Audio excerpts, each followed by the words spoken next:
Girlfriend के लिए कर दिया जुड़वा बहन का कत्ल। पूरी कहानी लगभग 25 साल पहले एक परिवार में जुड़वा बच्चों का जन्म हुआ। एक बेटा और एक बेटी। माँ बाप ने दोनों बच्चों का बहुत प्यार से पालन पोषण किया, लेकिन कुछ समय बाद पति पत्नी के बीच विवाद हो गया और पति ने पत्नी से अलग रहने का फैसला कर लिया। इस अलगाव के बाद दोनों बच्चे अपनी माँ के साथ रहने लगे। माँ ने भी यह हत्या कर लिया कि वह दोबारा शादी नहीं करेगी और अपनी पूरी जिंदगी अपने बच्चों के सपनों को पूरा करने में लगा देगी।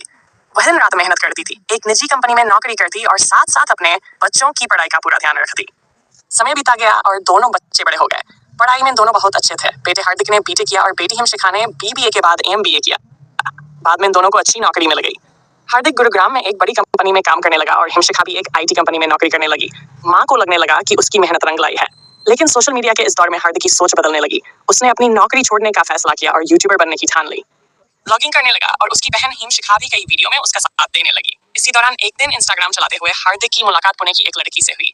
धीरे धीरे दोनों की बातचीत शुरू हुई और यह दोस्ती प्यार में बदल गई। कुछ समय बाद हार्दिक ने अपनी माँ और बहन को बताया कि वह उस लड़की से शादी करना चाहता है, लेकिन एक समस्या थी। हार्दिक हिंदू था और लड़की मुस्लिम समाज से थी। माँ और बहन को यह रिश्ता पसंद नहीं आया।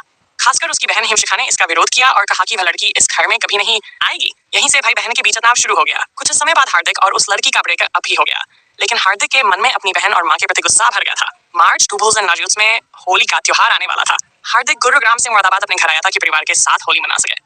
मार्च को परिवार ने साथ में होली मनाई और सब कुछ सामान्य लग रहा था, लेकिन एक्स की दोपहर एक भयानक घटना घटी। उस समय उसकी बहन हिमशिखा अपने कमरे में सो रही थी। हार्दिक पचा पर सोई में गया और सब्जी काटने वाला चाकू उठा लिया। फिर वह कमरे में गया और सो रही अपनी बहन पर हमला कर दिया। गुस्से में उसने अपनी बहन पर एक दो नहीं बल्कि 10 बार चाकू से वार किए। गंभीर चोटों की वजह से वहीं उसकी मौत हो गई। इसके बाद हार्दिक ने एक अजीब योजना बनाई। वह अपनी मां को सरप्राइज देने के लिए उनके ऑफिस पहुंचा। यह मुरादाबाद के दिल्ली रोड पर स्थित एक निजी बीमा कंपनी का ऑफिस था। वह चुपचाप पीछे से जाकर अपनी माँ की आंखें बंद कर देता है। माँ मुस्कुराते हुए कहती है, हार्दिक तुम यहाँ क्या कर रहे हो? हार्दिक कहता है, माँ आपके लिए एक सरप्राइज है, चलिए घर चलते हैं। माँ खुशी खुशी उसके साथ घर आ जाती है। घर पहुंचने के बाद हार्दिक उसे बेडरूम में ले जाता है और कहता है, माँ धीरे से देखिए।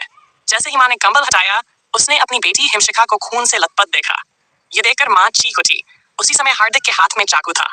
उसने अपनी माँ पर भी हमला कर दिया और कई बार चाकू से वार किए, लेकिन माँ की चीख सुनकर आसपास के लोग घर की ओर दौड़ पड़े। शोर सुनकर हार्दिक घबरा गया और वहां से भाग गया। पड़ोसियों ने तुरंत पुलिस को फोन किया। पुलिस मौके पर पहुंची और घायल माँ को अस्पताल पहुंचाया। डॉक्टरों ने हिमशिखा को मृत घोषित कर दिया, जबकि माँ का इलाज शुरू कर दिया गया। अगले दिन पुलिस ने हार्दिक को गिरफ्तार कर लिया। पूछताछ में उसने कहा कि वह अपनी बहन से बहुत नाराज था क्योंकि उसने उसके रिश्ते का विरोध किया था। गुस्से में उसने ये भयानक कदम उठा लिया। आज हार्दिक जेल में है।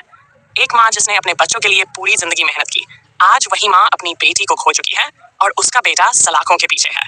दोस्तों, इस कहानी का मकसद किसी को दुखी करना नहीं है, बल्कि यह बताना है कि सोशल मीडिया की दुनिया जितनी चमकदार दिखती है, असल जिंदगी उतनी ही अलग होती है। गुस्सा और नफरत इंसान को ऐसे रास्ते पर ले जा सकती है जहां से वापस लौटना संभव नहीं होता।